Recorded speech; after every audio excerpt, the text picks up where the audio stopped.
خصوصاً على افضلهم وخاتم النبیین محمد الامین وعلى آلہ وصحبہ اجمعین اما بعد فاعوذ باللہ من الشیطان الرجیم بسم اللہ الرحمن الرحیم رب اشرح لی صدری ویسر لی امری واحلل عقدۃ من لسانی یفقہوا قولی اللہم ربنا الہمنا رشدنا واعذنا من شرور انفسنا اللہم ارنا الحق حقا وارزقنا اتباعہ وارنا الباطل باطلا وارزقنا اجتنابہ اللہم وفقنا لما تحب وترضى آمین یا رب العالمین۔ مطالعہ قرآن حکیم کے جس منتخب نصاب کا سلسلے وار درس مجالس میں ہو رہا ہے، آج اس کے تیسرے حصے کا دوسرا درس ہے جو سورہ لقمان کے آخری رکوع پر مشتمل ہے۔ پچھلے کچھ دروس کے برعکس آج ہم ترتیب یہ کر رہے ہیں کہ پہلے ہم اس رکوع کی تلاوت بھی کریں گے آیات مبارکہ کی، اور ترجمہ بھی ساتھ کے ساتھ کرتے رہیں گے، اس لیے کہ رکوع طویل ہے، 17 آیات پر مشتمل ہے۔ وقت کی کفایت کے پیش نظر بجائے علیحدہ علیحدہ تلاوت اور ترجمے کے ہم ان دونوں کو یکجا کر رہے ہیں۔ تو آئیے کہ پہلے ہم ان آیات مبارکہ کی تلاوت کریں اور اس کے ساتھ ساتھ ایک رواں ترجمہ کر لیں۔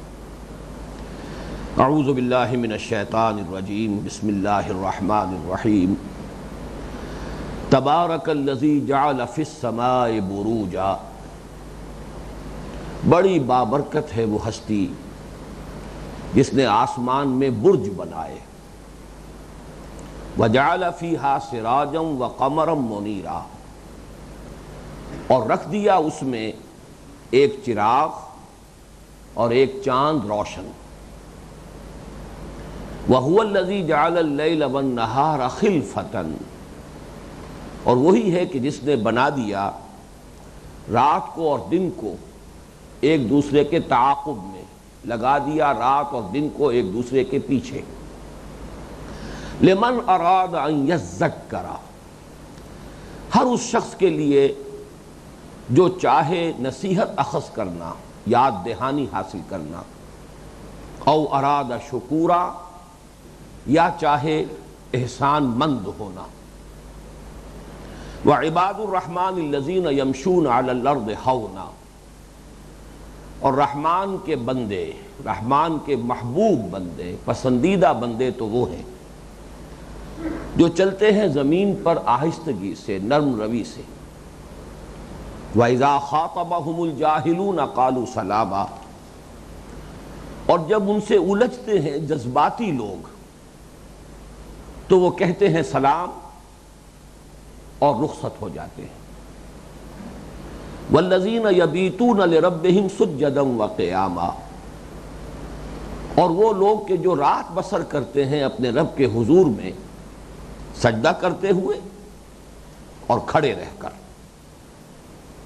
وَالَّذِينَ يَقُولُونَ رَبَّنَا اصْرِفْ عَنَّا عَذَابَ جَهَنَّمَ، اور وہ لوگ جو کہتے ہیں کہ اے رب ہمارے دور کر دے ہم سے، پھیر دے ہم سے جہنم کے عذاب کو۔ ان عذابہا کان غراما، یقیناً اس کا عذاب چمٹ جانے والی شے ہے، لاگو ہو جانے والی شے ہے۔ انہا ساءت مستقرا ومقاما، یقیناً وہ بہت ہی بری جگہ ہے، مستقل جائے قرار ہونے کے اعتبار سے بھی اور عارضی قیامگاہ ہونے کے اعتبار سے بھی۔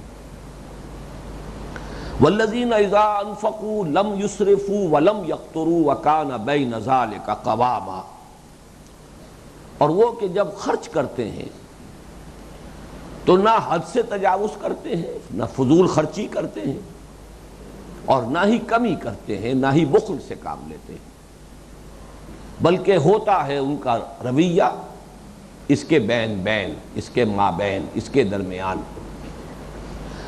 والذین لا یدعون مع اللہ الہا آخر، اور وہ لوگ کہ جو نہیں پکارتے اللہ کے ساتھ کسی اور معبود کو۔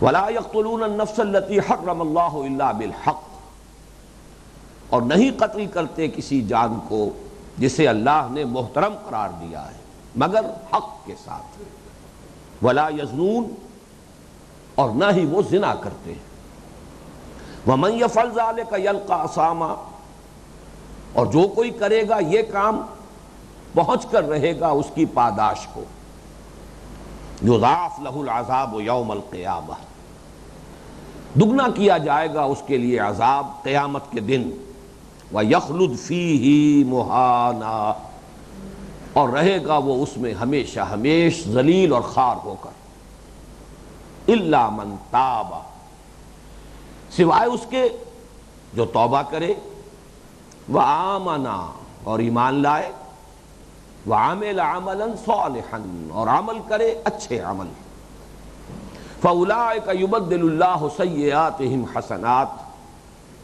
تو یہ وہ لوگ ہیں کہ تبدیل کر دے گا اللہ ان کی برائیوں کو بھلائیوں سے، وَكَانَ اللَّهُ غَفُورًا رَحِيمًا، اور اللہ تو ہے ہی بخشنے والا رحم فرمانے والا، وَمَن تَابَ وَعَمِلَ صَالِحًا، اور جو کوئی توبہ کرے اور پھر عمل کرے اچھا، فَإِنَّهُ يَتُوبُ إِلَى اللَّهِ مَتَابًا، تو یقیناً وہی ہے کہ جو توبہ کرتا ہے اللہ کی جناب میں جیسا کہ توبہ کا حق ہے،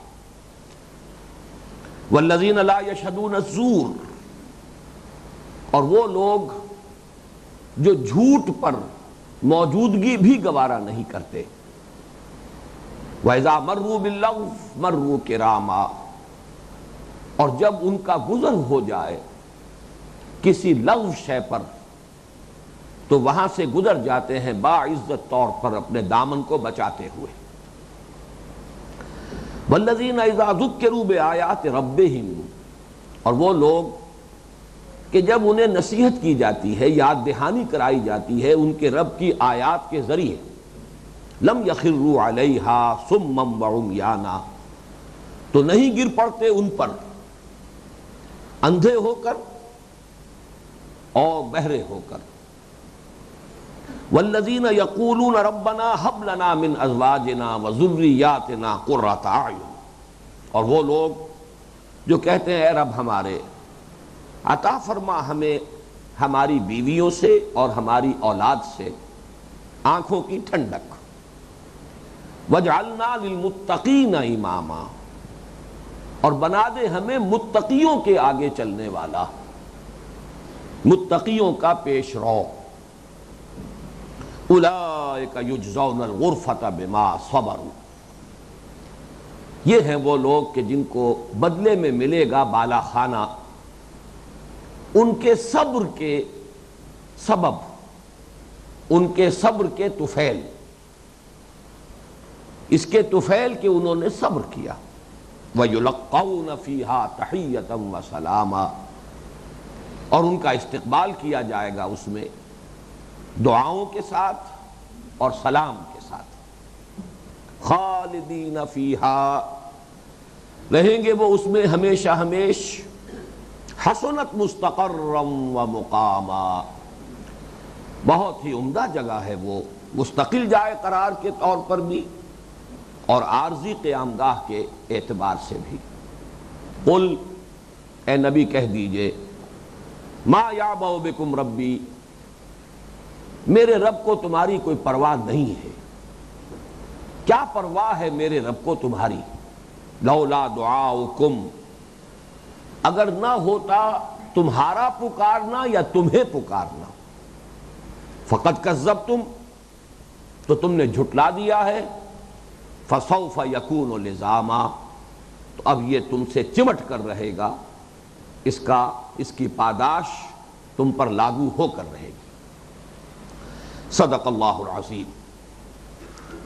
اب اس ترجمے کے بعد ذرا ہم تجزیہ کر لیں مضامین کا۔ تمہیدی طور پر پہلی بات یہ نوٹ کیجئے کہ مطالعہ قرآن حکیم کے منتخب نصاب میں ہم کس مقام پر ہیں اس وقت۔ یہ تیسرا حصہ ہے، پہلے حصے میں جامع اسباق تھے، سورۃ العصر، آیت البر، سورہ لقمان کا دوسرا رکوع، حامیم السجدہ کی آیات، پھر دوسرے حصے میں ایمان کے مباحث آئے، سورۃ الفاتحہ، پھر سورہ آل عمران کے آخری رکوع کی آیات، پھر سورۃ النور کا 5واں رکوع، پھر اس کے بعد سورہ تغابن مکمل، اور بالآخر سورہ قیامہ۔ اب یہ تیسرا حصہ جو ہے اس کا موضوع ہے عمل صالح۔ سورۃ العصر میں جو لوازم نجات بیان ہوئے، جو شرائط نجات بیان ہوئی، ان میں سے دوسری شرط عمل صالح۔ اس عمل صالح میں جو ترتیب ہے میں پہلے بیان کر چکا ہوں، پھر نوٹ کر لیجئے، بڑی سائنٹیفک ترتیب ہے ان حصوں کی جو ہم نے اس تیسرے حصے میں جو اسباق شامل کیے ہیں ان کی، کہ سب سے پہلے ایک فرد کی حیثیت سے انفرادی سیرت و کردار کا کیا نقشہ ہے، انسان مطلوب قرآن کا کیسا ہوتا ہے، اس کے کیا خصائص ہیں، اس کے کیا اوصاف ہیں، اس کی کیا صفات ہیں۔ اس میں بھی دو درجوں میں، سب سے پہلے یہ کہ تعمیر سیرت کی اساسات کیا ہیں، وہ بنیادیں کیا ہیں، وہ فاؤنڈیشن کون سی ہیں جن پر تعمیر سیرت، یا علامہ اقبال کی اصطلاح میں تعمیر خودی کا پروگرام جو ہے اس کو آگے بڑھایا جا سکتا ہے۔ اور دوسرا یہ کہ پھر ایک پوری طرح تعمیر شدہ شخصیت، اس کے خد و خال کیا ہے۔ تو ہم اس وقت اس مقام پر ہیں، اس لیے کہ پہلا سبق جو سورہ مومنون کی ابتدائی 11 آیات اور سورہ معارج کی ہم مضمون آیات پر مشتمل تھا، اس میں تعمیر سیرت، تعمیر کردار، تعمیر خودی، انسانی شخصیت کی صحیح رخ پر تعمیر کے لیے جو بنیادیں ہیں وہ ہم ان کا مطالعہ کر چکے ہیں۔ لیکن ظاہر بات ہے کہ اس رکوع میں صرف یہی ایک مضمون نہیں ہے، چونکہ ہم پورا رکوع شامل کر رہے ہیں، تو نوٹ کر لیجئے کہ اس میں کچھ مضامین اور بھی ہیں، اور ان مضامین کی ایک ترتیب بڑی عجیب ہے، اس ترتیب کو ذہن میں رکھیں۔ اس رکوع کی کل 17 آیات ہیں۔ پہلی 2 آیات اور آخری 1 آیت، 3 آیات، ان کا تعلق ہے حکمت ایمانی، فلسفہ ایمان سے۔ جب ان کا مطالعہ کریں گے ہم تفصیل سے معلوم ہوگا کہ وہ سبق جو ہم نے اپنے اس منتخب نصاب کے حصہ دوم میں بنیادی طور پر پڑھے ہیں، ان کا ایک اجمالی اعادہ ہو جائے گا۔ اللہ تعالیٰ کی معرفت کے ذرائع کیا ہیں، ایمان باللہ کے حصول کے راستے کون سے ہیں، یہ ابتدائی 2 آیات میں، اور بعثت انبیاء اور رسل کا مقصد کیا ہے، یہ آخری آیت۔ تیسرا جو ایمان ہے، ایمان بالآخرہ، اس کا چونکہ بہت گہرا تعلق عمل کے ساتھ ہے، اصل محرک عمل جو ہے وہ ایمان بالآخرہ ہے، تو وہ در حقیقت درمیان میں 2 مقامات پر آیا ہے اس رکوع میں، اور اس میں ایک خاص اسلوب جو آیا ہے وہ منفرد صرف اسی ایک مقام پر ہے قرآن مجید میں۔ جنت اور دوزخ کا جب تقابل کیا گیا ہے تو اس کے لیے جو خاص اسلوب آیا ہے، اس کے اعتبار سے یہ مقام، یہ رکوع منفرد ہے پورے قرآن حکیم۔ تو ایک تو یہ مضمون ہے کہ جو ہمارے منتخب نصاب کے حصہ دوم کا مضمون ہے اصلاً۔ اس کے بعد شروع سے آپ چلیں گے تو پہلی 2 آیات کے بعد 5 آیات، اور آخری آیت سے پیچھے ہٹیے تو اس سے پہلی 5 آیات، یہ ہے ہمارا اصل سبق۔ ان 10 آیات میں 7 یا 8 اوصاف بیان ہوئے ہیں کہ جس کے بارے میں آج کا عنوان میں دے رہا ہوں علامہ اقبال کے ایک مصرے کے حوالے سے، کہ کہتے ہیں فرشتے کے دل آویز ہے مومن۔ یہ مومن کی دل آویز شخصیت، اس کے خد و خال کیا ہے، ایک تعمیر شدہ شخصیت۔ میں یہ عرض کر چکا ہوں پچھلے سبق کے ضمن میں کہ ایک عمارت بنتی ہے، اس کا ایک سٹرکچر ہوتا ہے، اصل مضبوطی تو سٹرکچر پر ہے، لیکن وہ سٹرکچر تو بڑا بھونڈا سا بھدا سا کھڑا نظر آتا ہے۔ اب اس کی تزئین ہوتی ہے، آرائش ہوتی ہے، فنیشنگ ٹچز دیے جاتے ہیں، اس کے لیے رنگ و روغن ہے، دل آویزی تو اس میں ہے، حسن اس میں ہے، لیکن سب کو معلوم ہے کہ اصل استحکام جو ہے عمارت کا وہ تو سٹرکچر پر ہے، وہ ظاہری ٹیپ ٹاپ پر نہیں ہے۔ تو وہ جو اصل سٹرکچر ہے، انسان کی شخصیت، اس کی سیرت جو مطلوب ہے، وہ تو درس اول میں آ چکا ہے، اور وہ بھی آپ کو یاد ہوگا 7 یا 8 اوصاف تھے، ذہن میں تازہ کر لیجئے، اس لیے کہ اصل بیس جو ہے ہمارے اس درس کا وہ سورہ مومنون کی ابتدائی 11 آیات ہیں۔ اس میں 7 اوصاف بیان ہوئے ہیں کہ جو فاؤنڈیشنز ہیں، کارنر سٹونز ہیں بندہ مومن کی شخصیت و سیرت کی تعمیر کے۔ اولاً نماز میں خشوع، بالآخر نماز کی محافظت، یہ دو تو اوصاف ہیں نماز سے متعلق۔ تیسرا وصف تھا والذین هم عن اللغو معرضون، اعراض عن اللغو، لا یعنی باتوں سے اجتناب۔ چوتھا وصف تھا والذین هم للزکاۃ فاعلون، تزکیہ نفس کے لیے مسلسل کوشاں رہنا اور خاص طور پر اپنا مال خرچ کرنا اس کے لیے۔ اس کے بعد پانچواں وصف آیا جس کو ویسے آیات تو اس میں دو ہیں لیکن اسے ضبط شہوت، والذین هم لفروجہم حافظون الا علی ازواجہم او ما ملکت ایمانہم فانہم غیر ملومین فمن ابتغى وراء ذلك فاولئک هم العادون۔ چھٹا اور ساتواں وصف ایک آیت میں آیا، امانت کی پاسداری اور ایفاء عہد، والذین هم لاماناتہم وعہدہم راعون۔ اس کے بعد پھر وہی آیت آ گئی والذین هم علی صلواتہم یحافظون۔ یہ 7 اوصاف ہیں، یہ فنڈامنٹلز ہیں از روح قرآن، اور میں نے لفظ استعمال کیا تھا یاد ہوگا سلوک قرآنی۔ یہ سلوک قرآنی کا نقطہ آغاز ہے۔ تعمیر سیرت کا جو پروگرام قرآن دیتا ہے اس کے کارنر سٹونز ہیں، اس کے فنڈامنٹلز ہیں۔ 8 میں نے اس لیے کہا کہ امانت ہی کا ایک اور جز ہے کہ جو سورہ معارج کی آیات میں علیحدہ کر دیا گیا، والذین هم بشہاداتہم قائمون، وہ لوگ جو اپنی گواہیوں پر قائم رہتے ہیں۔ گواہی بھی امانت ہے اصل میں۔ تو 7 یا 8 اوصاف تھے، اور یہاں آپ دیکھیں گے کہ 10 آیات میں 7 یا 8 ہی اوصاف آئے ہیں۔ یہ میں بعد میں جب ہم لفظ بلفظ مطالعہ کریں گے تفصیلاً تو اس کی وضاحت کر دوں گا، لیکن میں ابھی تجزیہ کر رہا تھا اس رکوع کی 17 آیات کا۔ پہلی 2 آیات، آخری ایک آیت، اس کا تعلق ہے فلسفہ ایمان سے، حکمت ایمانی۔ ادھر سے 5 ادھر سے 5، 10 آیات یہ ہے ہمارا اصل سبق اس منتخب نصاب میں جو ترتیب مضامین ہے اس کے اعتبار سے، کہ وہ دل آویزی جو ہے مومن کی شخصیت کی، اس کے نمایاں خصائص، اس کی خصوصیات، اس کی علامات، اس کے اوصاف کیا ہیں۔ اب بالکل درمیان میں آ جائیے، 4 آیات ہیں، جیسے حدیث میں ایک لفظ آتا ہے جوف اللیل، رات کا پیٹ۔ رات کی نماز جو ہے تہجد، وہ جوف اللیل، رات کا پیٹ، درمیانی حصہ۔ یہ نہیں کہ فجر سے پہلے متصلاً تھوڑی دیر قبل اٹھ کھڑے ہوئے اور چند نوافل پڑھ لیے، یہ تو فجر کا ضمیمہ آپ نے بنا لیا، مقدمہ فجر ہے یہ تہجد نہیں ہے، وہ جوف اللیل میں ہوتی۔ اسی طرح اس رکوع کا جوف ہے درمیانی 4 آیات، اور یہ فلسفہ دین کا بہت اہم اور بنیادی مضمون ہے۔ لیکن یہاں میں نے 2 الفاظ استعمال کیے ہیں، حکمت و فلسفہ ایمان اور حکمت و فلسفہ دین، ان میں فرق ہے۔ دین ایک پورا نظام زندگی ہے، اس کی جڑ ہے ایمان، اس کی فکری بنیاد ہے ایمان۔ اس ایمان کی بنیاد پر ایک پورا نظام زندگی وجود میں آتا ہے، ایک معاشرت، ایک معیشت، ایک سیاست، انفرادی شخصیت۔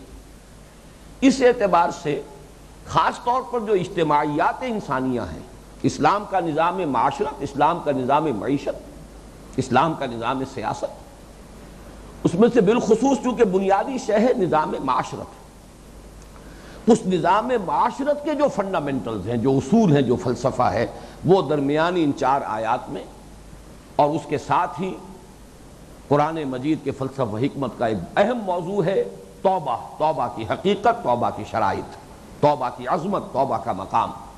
یہ در حقیقت قرآن کے فلسفہ اخلاق کا بہت اہم موضوع ہے۔ تو یہ ترتیب ہے، درمیان میں 4 آیات جن کا تعلق دین کے نظام سے ہے، فلسفہ دین سے، انتہا پر ایمان کا فلسفہ حکمت ایمانی، درمیان میں 5 جمع 5 10 آیات ہیں جو اصل میں ہمارے اس منتخب نصاب میں جو ترتیب مضامین چل رہی ہے اس کے اعتبار سے وہ ہمارے اس سبق سے متعلق ہے۔ اب آئیے ہم اس کا سلسلہ وار لفظ بلفظ مطالعہ شروع کرتے ہیں۔ تبارک الذی جعل فی السماء بروجا، بڑی بابرکت ہے وہ ذات، وہ ہستی جس نے آسمان میں برج بنائے۔ تبارکا یہ باب تفاعل ہے، تفاعلا، اور اس کا ایک خاصہ ہے مبالغہ، بہت بابرکت، اس میں مبالغہ ہے برکت کا، بڑی بابرکت ہے وہ ذات۔ لیکن یہاں اب نوٹ کرنے کی ضرورت ہے کہ برکت کہتے کسے ہیں؟ یہ لفظ ہمارے ہاں عام مستعمل ہے، اللہ برکت دے، مبارک ہو، آسمانی برکات، زمینی برکات۔ قرآن مجید میں یہ لفظ سوائے ایک جگہ کے یہ صرف اللہ تعالیٰ کے لیے استعمال ہوا ہے، تبارکہ، اور 9 مرتبہ آیا ہے، اور اس میں سے 3 مرتبہ اس سورۃ الفرقان میں آیا ہے جس کا یہ آخری رکوع ہے۔ سورۃ الفرقان کا پہلا لفظ بھی یہی ہے، تبارک الذی نزل الفرقان علی عبدہ لیکون للعالمین نذیرا۔ بڑی بابرکت ہے وہ ذات جس نے یہ فرقان نازل کیا اپنے بندے پر صلی اللہ علیہ وسلم تاکہ وہ تمام جہان والوں کے لیے خبردار کرنے والا بن جائے۔ وہی تبارکہ کا لفظ ہے جس سے یہ آخری رکوع شروع ہو رہا ہے۔ عام مفہوم برکت کا کیا ہے؟ خیر کثیر، جس شے میں جو بھی خیر مثمر ہے اگر اس کا ظہور کثرت کے ساتھ ہو تو یہ برکت ہے۔ لیکن یہ کہ اصل میں لغوی اس کی اصل کیا ہے، جڑ کیا ہے، بنیاد کیا؟ برق اصل میں کہتے ہیں اونٹ کا جو سینہ ہے یہ ہے اس کا برق، اور اونٹ جب بیٹھتا ہے اپنے سینے کے اوپر ٹک جاتا ہے، اب وہ جم گیا، تو یہاں سے کسی شے میں جماؤ، کسی شے میں تمکن، کسی شے میں ٹھہراؤ، یہ در حقیقت اس لفظ کی اصل لغوی بنیاد ہے۔ اور ظاہر بات ہے جب کہیں ٹھہراؤ ہوتا ہے، جماؤ ہوتا ہے، تبھی جو خیر ہے وہ پھر اس کا ظہور ہوگا۔ انسان شیکی ہے یا کوئی صورتحال ایسی ہے، دگرگوں ہے ہر وقت، تو پھر اس میں سے جو خیر ہے وہ برآمد نہیں ہوتا۔ باقی قرآن مجید نے خاص طور پر اس لفظ کو استعمال کیا ہے، ایک تو قرآن کے لیے کتاب مبارک، کتاب انزلناہ الیک مبارک لیدبروا آیاتہ ولیتذکر اولو الالباب، اور ایک بارش کا پانی ماء مبارکہ۔ اب اس دونوں میں نوٹ کیجئے، بارش بھی زمین کے خیر کو برآمد کرتی ہے۔ زمین میں جو روئیدگی ہے، اس کی جو صلاحیت ہے، زمین تو پڑی رہتی ہے بے آب و گیا، اس میں حیات کے، زندگی کے کوئی آثار نہیں ہوتے، بارش برستی ہے، اسی میں سے سبزہ نکل آتا ہے، اسی میں سے فصل اپجتی ہے، تو پانی ذریعہ بنا ہے زمین کے خیر کو برآمد کرنے کا۔ اسی طرح قرآن ذریعہ بنا ہے انسان کی روح میں، اس کی باطن میں، اس کی شخصیت میں جو اللہ نے خیر ودیت کیا ہے اسے برآمد کرنے کا۔ تو ماء مبارکہ اور کتاب مبارک۔ باقی تبارکہ اس شکل میں یہ لفظ جیسا کہ میں نے عرض کیا ہے، اگرچہ ایک شخصیت بھی ایسی ہے جس کے لیے مبارک کا لفظ قرآن میں آیا، وہ حضرت مسیح کی ہے، وَجَعَلَنِي مُبَارَكًا أَيْنَمَا كُنتُ وَأَوْصَانِي بِالصَّلَاةِ وَالزَّكَاةِ مَا دُمْتُ حَيًّا۔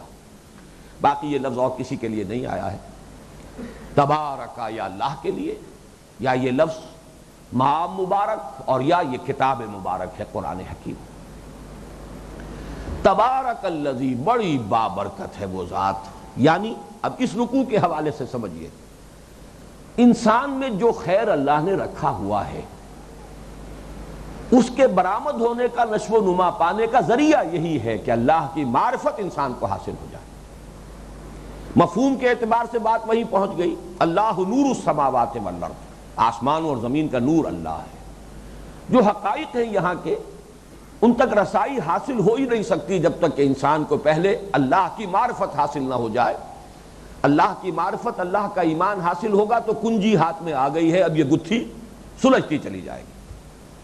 لیکن یہاں سے محرومی ہے تو پھر یہ کہ اس کو کہ کس نقشد و نق شاید بحکمتی معمارہ، فلسفہ جو ہے اس گتھی کو سلجھا نہیں سکتا۔ تو وہی بات یہاں ہے کہ انسان میں سے جو خیر برآمد ہوگا، اور وہی خیر ہے جس کی تکمیلی شکل اس رکوع کے اندر آ رہی ہے۔ کیا کیا خیرات و حسنات ہیں، کیا کیا دل آویزی ہے بندہ مومن کی شخصیت کی جو وجود میں آتی ہے، کس کے نتیجے میں؟ ایمان کے نتیجے میں، معرفت خداوندی کے نتیجے میں۔ تو بڑی بابرکت ہے وہ ذات جس نے آسمان میں برج بنا دیے۔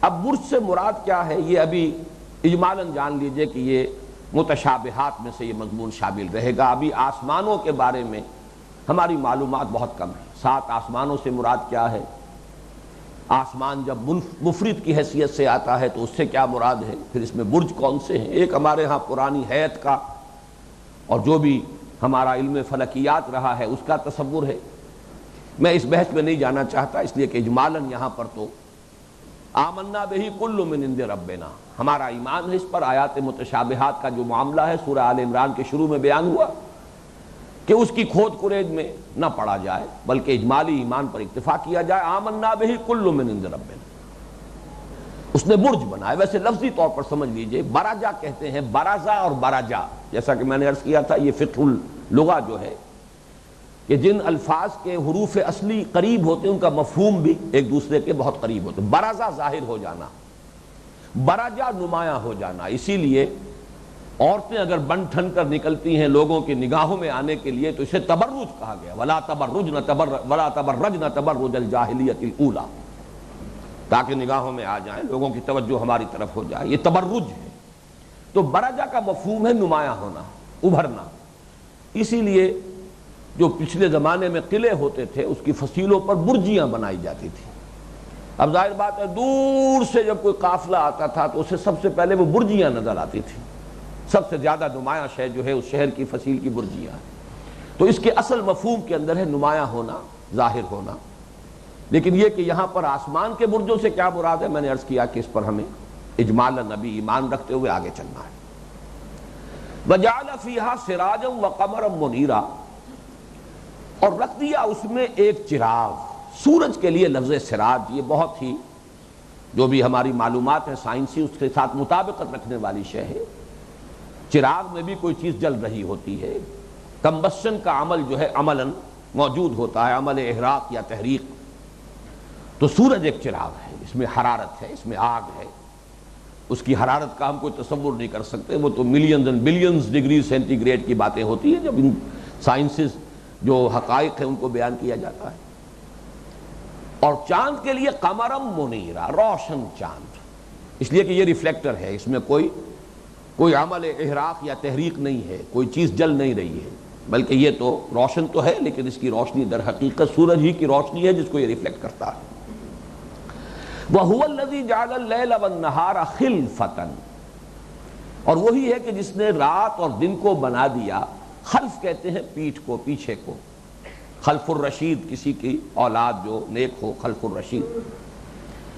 اور یہ جو لفظ آیا ہے بار بار ہم پڑھ چکے سورہ آل عمران میں بھی، ان فی خلق السماوات والارض واختلاف اللیل والنہار، اختلاف اسی خلف سے باب افتعال ہے، اور اس کے دونوں معنی ہیں۔ ایک تو اردو میں جو ہم استعمال کرتے ہیں اختلاف، یعنی رائے کا اختلاف ہو گیا، اختلاف رائے، اور ایک یہ کہ ایک دوسرے کا پیچھا کرنا، خلف پکڑ لینا، پیچھا لینا، کہ تعاقب میں ہے، گویا کہ رات دن کے تعاقب میں ہے، دن رات کے تعاقب میں ہے، یہ تو گویا کہ ایک دوڑ ہے جو چل رہی ہے۔ اور اس کو قرآن مجید نے جو بھی اس طرح کی آیات آئی ہیں، وہ سورہ بقرہ کا بھی جو 20واں رکوع ہے اس کی پہلی آیت، جس کو میں نے آیت الآیات کا عنوان دیا ہے اس لیے کہ میرے علم میں نہیں ہے کہ اتنے زیادہ تعداد کے اعتبار سے جو نیچرل فینومینا ہیں وہ ایک آیت میں جمع کیے گئے ہیں۔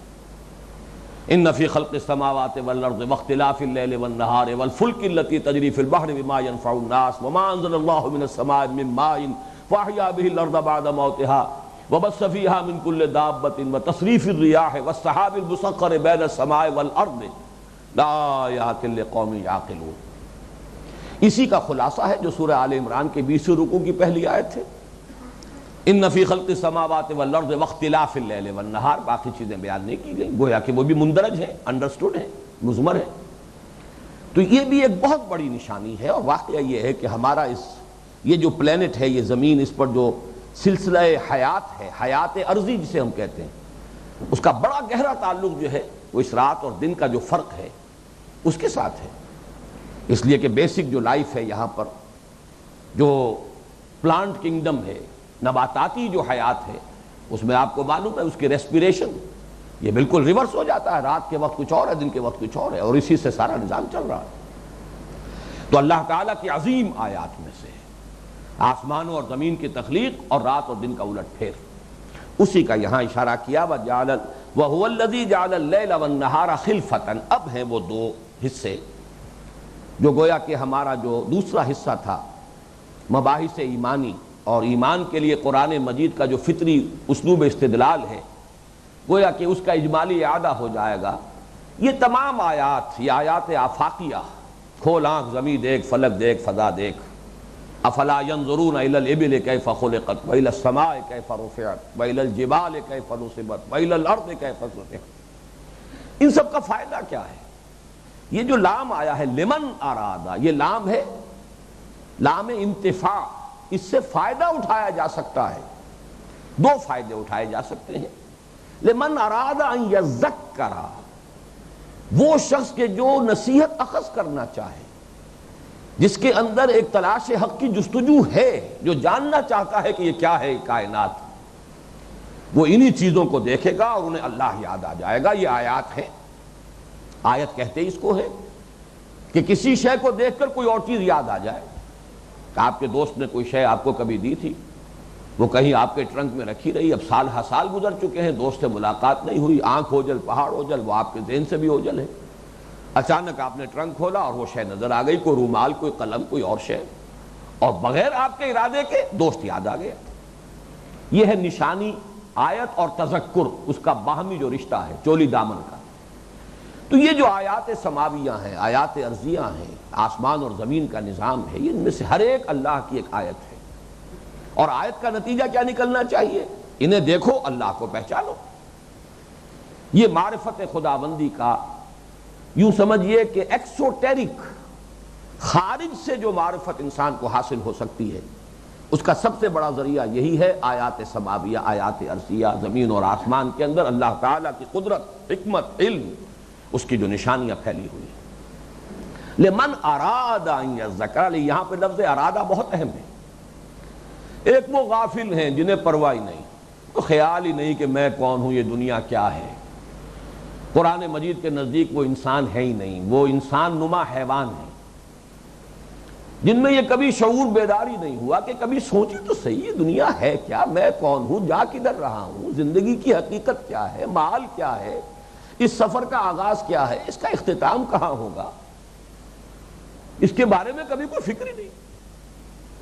یوں سمجھیے کہ زندگی انہیں گزار رہی ہوتی ہے، وہ زندگی کو نہیں گزارتے، وہ تو اینیمل انسٹنکٹس جو ہیں ان کے تحت زندگی بسر کرنے پر مجبور ہیں۔ زندگی انہیں بسر کرتی ہے، وہ زندگی نہیں بسر کرتے۔ زندگی تو وہ بسر کرتے ہیں کہ جو اس سے ذرا بلند تر ہو کر خود شعوری کے ساتھ، سیلف کانشسنس کے ساتھ، میں اور میرا کوئی نظریہ ہے، میرا فکر ہے، میری سوچ ہے، میرا کوئی نصب العین ہے، میرا کوئی مقصد زندگی ہے، میری کوئی حقیقت ہے۔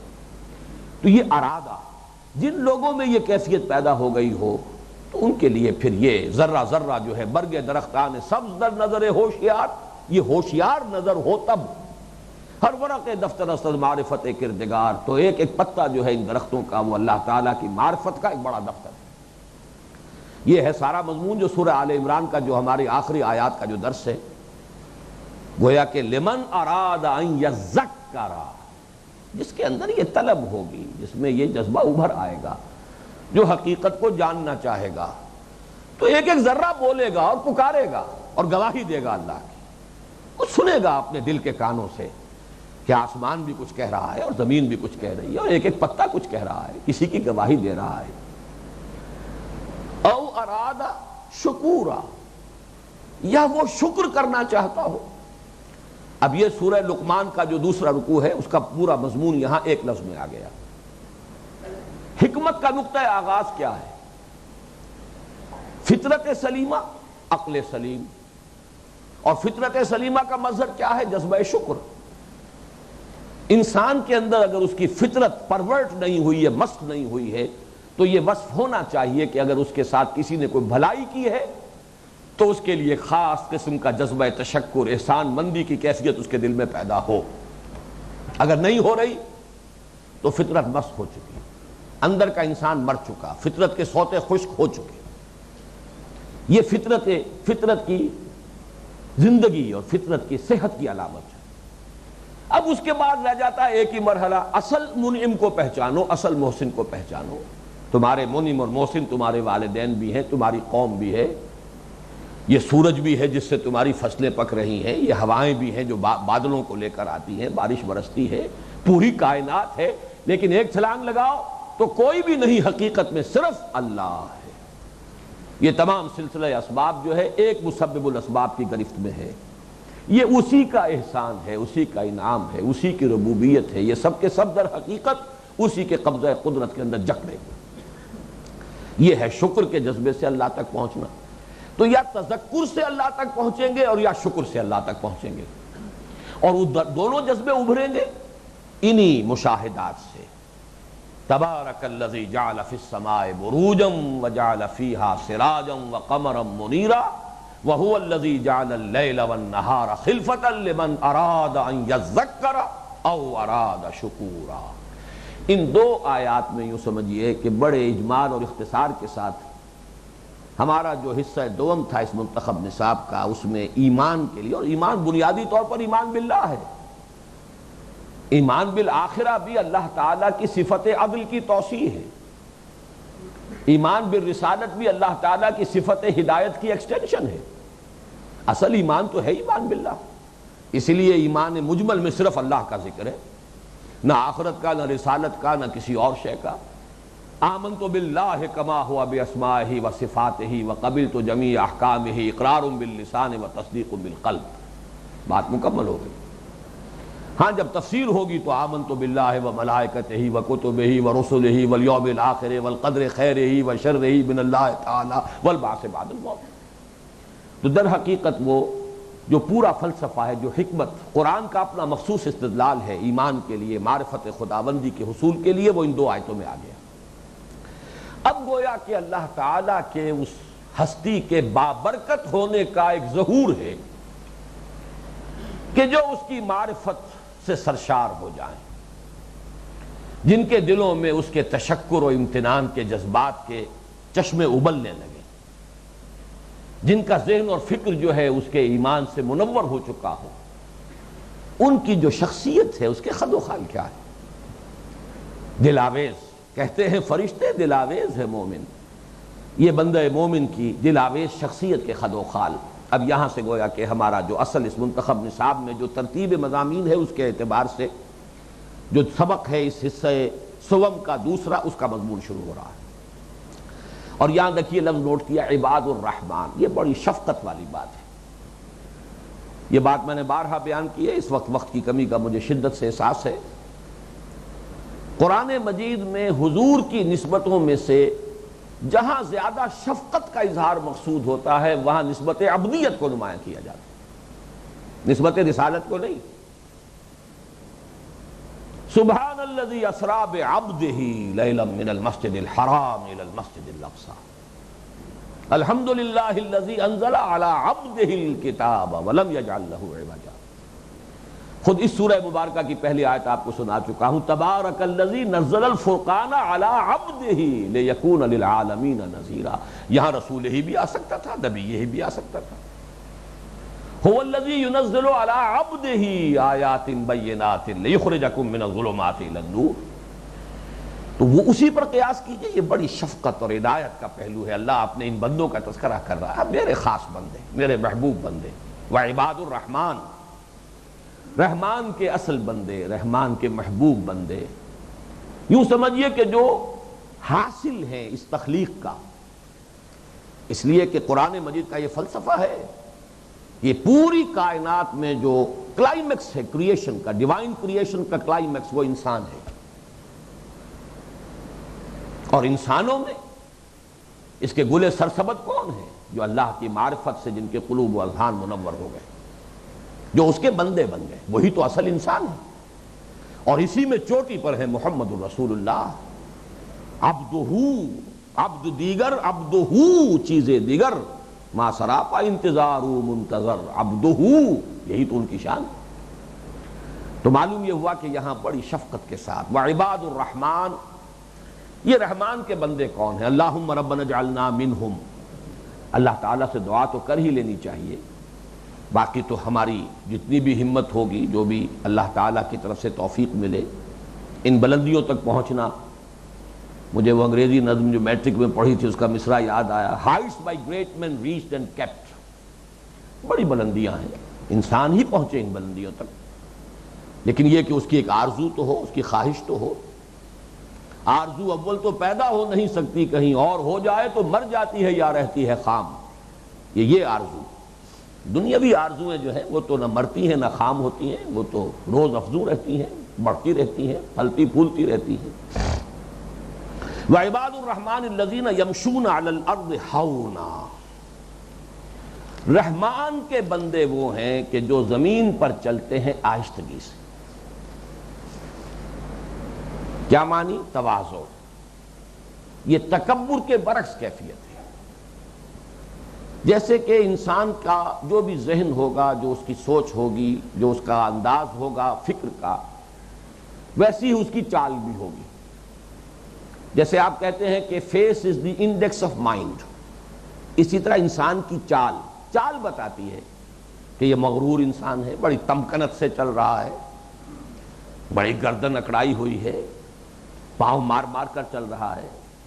تمکنت یہ ہے غرور، یہ ہے تکبر، اور تکبر بدترین وصف ہے۔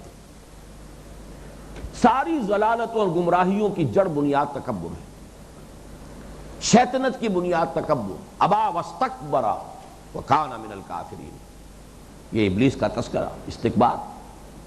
تکبر وہ شے جس کے بارے میں فرمایا لن يدخل الجنہ من کان فی قلبہ مثقال حبۃ من کبر، جنت میں ہرگز داخل نہیں ہو سکے گا وہ شخص جس کے دل میں دانے کے برابر بھی کوئی کبر موجود ہے۔ چنانچہ ہم دیکھ چکے ہیں سورہ لقمان میں جو آخری نصائح تھیں حضرت لقمان کی، وَلَا تُصَعِّرْ خَدَّكَ لِلنَّاسِ وَلَا تَمْشِ فِي الْأَرْضِ مَرَحًا، دیکھو میرے بیٹے، اپنے گالوں کو پھلا کر نہ رکھنا لوگوں کے لیے، بلکہ سار، وہاں ہم بیان کر چکے ہیں، وہاں سار کہتے ہیں ایک بیماری کو جو اونٹ کی گردن میں پیدا ہو جاتی جس سے کہ گردن ٹیڑھی ہو جاتی تھی۔ تو یہ کج رخی اور کج ادائی جب ہوتی ہے انسان میں، جب تکبر ہوتا ہے تو وہ سیدھا نہیں کسی سے بات کرتا اور سیدھا اس کو فیس نہیں کرتا، بلکہ ذرا سا تھوڑا سا وہ کج ادائی، کج رخی، کج کلاہی، یہ کج کا لفظ جو ہے بہت استعمال ہوتا ہے، تو یہ کج رخی، کج کلاہی، تو یہ ہے وَلَا تُصَعِّرْ خَدَّكَ لِلنَّاسِ، دیکھنا کبھی اپنے گردن کو ٹیڑھا نہ کرنا لوگوں کے لیے۔ عام ترجمہ کیا جاتا ہے با محاورہ، اپنے گالوں کو مت پھلانا لوگوں کے لیے تکبر میں۔ وَلَا تَمْشِ فِي الْأَرْضِ مَرَحًا، اور زمین میں مت چلنا اکڑ کر، اینڈتے ہوئے۔ یہی بات جو ہے اگلا سبق جو آئے گا، اگلے سے اگلا، پہلا سبق تو سورہ تحریم کا ہے، اس کے بعد پھر یہ کہ سورہ بنی اسرائیل کا تیسرا اور چوتھا رکوع، اس میں آئے گا وَلَا تَمْشِ فِي الْأَرْضِ مَرَحًا إِنَّكَ لَن تَخْرِقَ الْأَرْضَ وَلَن تَبْلُغَ الْجِبَالَ طُولًا، اور دیکھنا زمین میں اکڑ کر مت چلنا، مت چلو زمین میں اکڑ کر، تم کتنی ہی اپنی گردن اونچی کر لو اور کتنا ہی اور اوپر ترا چڑھا لو، ہمارے پہاڑوں تک نہیں پہنچ سکو گے، اور کتنا ہی زمین میں پاؤں اکڑا کر اور مار مار کر چلو، ہماری زمین کو پھاڑ نہیں سکو گے۔ بہرحال یہ تکبر، اور اسی کے لیے ایک دوسرا لفظ آتا ہے حدیث میں، اعجاب المرء بنفسہ، عجب کہتے ہیں اپنے آپ کو کچھ سمجھنا، اپنے ہی حسن کا دیوانہ بنا پھرتا ہوں، اپنے ہی اوصاف، اپنی ہی صلاحیتیں، اپنی ہی ذہانت، اپنی ہی فطانت، اپنا ہی تقویٰ، اپنی ہی عبادت گزاری، اسی کا ایک غرہ ہے، یہ عجب ہے۔ اور اس عجب کے اندر بھی سب سے خوفناک عجب ہوتا ہے رائے پر عجب، اعجاب کل ذی رائن برائیہ، اور یہ اجتماعی زندگی کے لیے یہ در حقیقت گن کی طرح اس کو کھا دینے والی چیز ہے۔ ہر صاحب رائے اپنی ہی رائے کا جو ہے وہ پروانہ وار طواف کر رہا ہے، اپنی ہی رائے کا، اسی کے گرد گھوم رہا ہے۔ ظاہر بات ہے کہ پھر اجتماعیت تو نہیں رہ سکتی، وہاں تو کوئی نہ کوئی کثر و انکسار ہوگا، تبھی اجتماعیت قائم ہوگی۔ اسی لیے حدیث جو ہے جس کے یہ الفاظ آئے ہیں اس میں فرمایا گیا ہے کہ ثلاث منجیات و ثلاث مہلکات، تین چیزیں ہیں نجات دینے والی، تین چیزیں ہلاک کرنے والی۔ ہلاک کرنے والوں میں اعجاب المرء بنفسہ، یا اعجاب کل ذی رائن برائیہ، ہی اشدہن، یہ سب سے زیادہ خوفناک مرض ہے۔ خود پسندی، خود رائی، یہ در حقیقت یہ اس تکبر ہی کا ایک عکس ہے جس کے برعکس کیفیت یہ ہے کہ وعباد الرحمن الذین یمشون علی الارض ہونا، اللہ کے نیک بندے، محبوب بندے وہ جن کی چال بتاتی ہے کہ یہ اپنے آپ کو بندہ سمجھتا ہے، اس کے ذہن پر تصور موجود ہے کہ میرا رب ہے، میرا آقا ہے، میں غلام ہوں، میں مالک نہیں ہوں، میں آقا نہیں ہوں، میں تو مملوک ہوں، میں بندہ ہوں۔ وہ جو میں دعا کے الفاظ دوسری نشست میں اب آپ کو سنا سکوں گا، وقت ختم ہو گیا ہے۔ بارک اللہ لی ولکم فی القرآن العظیم ونفعنی وإیاکم بالآیات والذکر الحکیم۔